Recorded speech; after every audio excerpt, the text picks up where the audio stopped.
I seriously started streaming on the 11th of March 2021, and since then I have streamed 637 times. That means today, the 11th of March 2025, is my 4-year anniversary on Twitch, and over that time I have learned a few very important lessons that I'm going to share with you today. And we will answer the most important question of all. Is it worth it? If you're new here, my name is Barry Epps. I'm a cryptographer turned content creator and Twitch partner looking to help 10,000 people start their streaming journey the right way. One of the lessons that I learned very early on is one that nearly caused me to quit more than once, and it is the same mistake that every starting streamer makes. They will start a channel, begin to stream, and if after a few months they are still stuck on less than 10 viewers, they give up. And it's always the same excuses. They never get raided by the big guys to rocket them to the moon, or they were not lucky. What they don't realize is that the average time for a Twitch streamer to make it so that they can go full time is 5 to 7 years. That is average. Twitch is a marathon, not a sprint. And one of the reasons people get it wrong is because streamers focus on the wrong things. And I'm guilty of this myself as well. I would spend hours upon hours on my OBS setup, making cool stuff in Streamer Bot for people to interact with, and extensions for sound effects such as blurb, or to have people mess with my game using crowd control. What I did not realize at the time is that those things do not make me a better streamer. I'm actually pretty sure that they've harmed my growth quite a lot. What you should focus on early in your career are your own skills.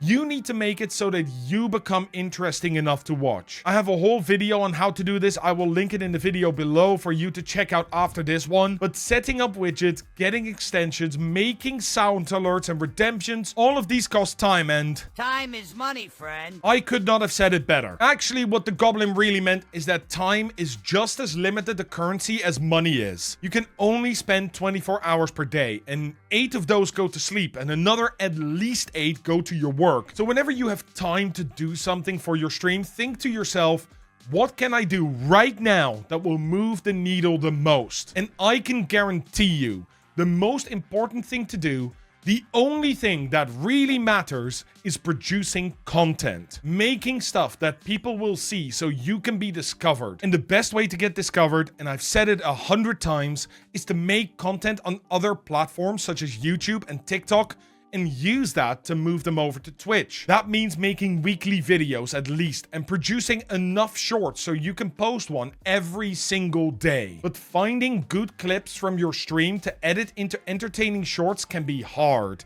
And it's even harder to find the time to edit one so you have enough to post every single day. If your stream starts generating income, then you might be able to hire an editor.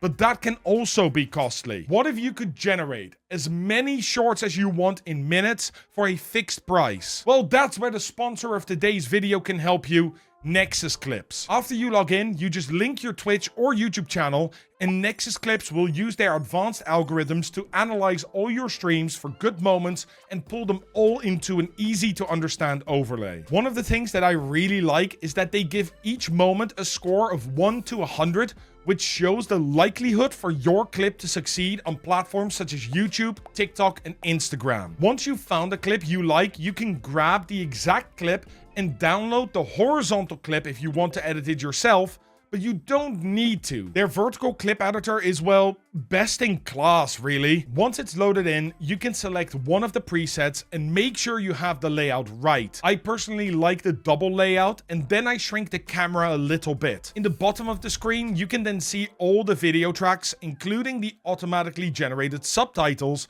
which are actually really advanced. Click on them and you can edit your subtitles exactly how you want. Edit words, change spellings, misheard words, doesn't matter. And when you're done with that, you just switch to the style tab and make him look exactly how you want to. I quite like it when it highlights word for word but still shows the whole sentence, so I choose this one.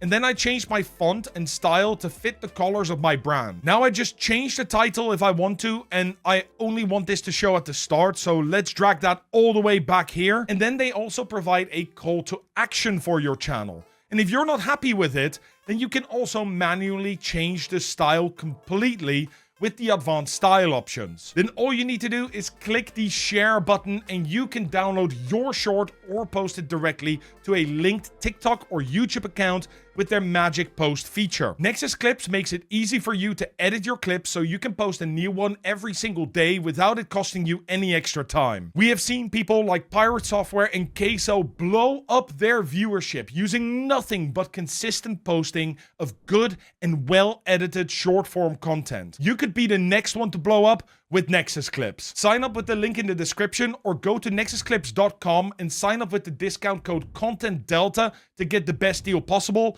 Thank you, Nexus Clip, for sponsoring this video. Once you are producing content on other platforms, you might begin to ask yourself what really matters. Most streamers don't realize that they often have their priorities completely backwards. I asked people on this channel what they think is the most important metric to keep an eye on when you are trying to grow your channel in a YouTube community post, and as you would expect, most of you said viewers.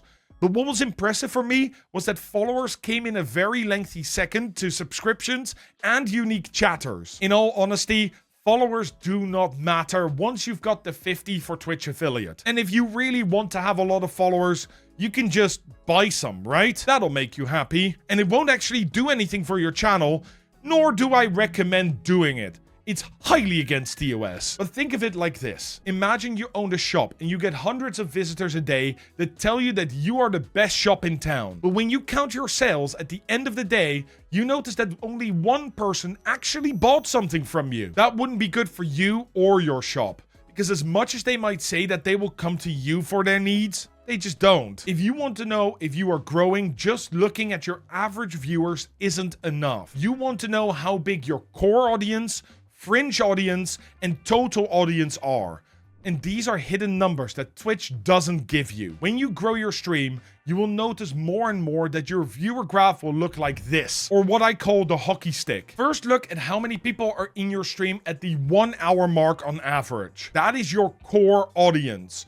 They will show up for you no matter what you do. Then look at how many people join you through the 2nd hour. That is your fringe audience. They are there because they like the game you are playing and how you play it. Lastly, there are your average viewers, which is the best representative of your total audience. It might just be because I'm a numbers guy, but for me, understanding the different analytics and what they truly represent was one of the best ways for me to see if my channel was growing or changing. For example, I analyzed dozens of channels and found that on average, 55% of their average viewership would join the stream in their first hour, which means that if your core audience is more than half your average viewers, you're in a really good spot. Similarly, 80% of your average viewers should have joined you by the 2nd hour to have a healthy fringe audience. So make sure to track these things and compare the monthly and 3-monthly average to each other. As long as these are going up, your channel is continuing to grow. But should you even try to grow a channel? If you started today, will it ever be worth the effort you put into it? And that is a really personal question, but it depends on your goal. If your goal is to stop working, make this your day job, and get rich, then I would probably say it's not for you. To this day, I'm still working my full-time job besides content creation, because if I didn't, I wouldn't be able to make enough money to consistently feed, house, and clothe myself or my family. If I had spent the 3,000 hours that I've spent streaming working on a more traditional business, I could have well been swimming in cash at this point. But that is not why I do it. That doesn't mean I don't want to make this my full-time gig. Heck, I love to go full-time.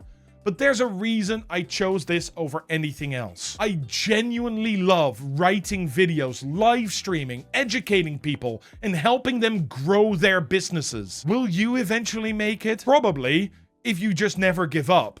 But for me, I would do this even if I didn't get paid. Literally, give me a few million in the bank and I would still continue making content and live streaming because I love making the content. At which point, it really doesn't matter how long it takes for me to go full time. I try and enjoy every step of the way there. So ask yourself, even if you would never make good money from it, would you still stream? You need to enjoy your journey. Otherwise, you will not be able to keep it up for those 5 to 7 years or even more that it's going to take to go full time. Lastly, streaming or content creation in general can be a very hard process to learn and a very lonely path to walk. Unless you have people around you that understand what content creation is and why it is important, it can be very hard for your friends and family to understand what you are doing. This loneliness is a lot like hiking. If you are hiking alone through a forest, then it becomes very easy to bring too much or too little gear, lose the path, or not know what is a good place to stop to make a fire and eat. But if you're hiking with friends, then you can talk to them about it. They can share their experiences with you and perhaps show a different fire making technique and making sure to navigate back to the path with you. That same counts for streaming. Making some streamer friends early on that you can talk to when you feel stuck,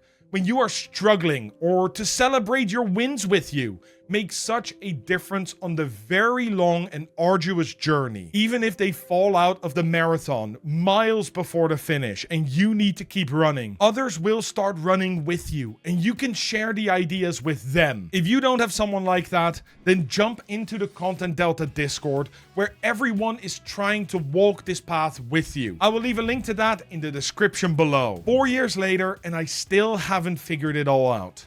But what I have figured out is how I can make the most of my time and my content to grow my channel as fast as I want. To learn the full strategy that I will be using this year to grow my channel and avoid the one mistake that will make you fail, check out the video right here and cheers. Here's to 4 more. Stream better, stream smart.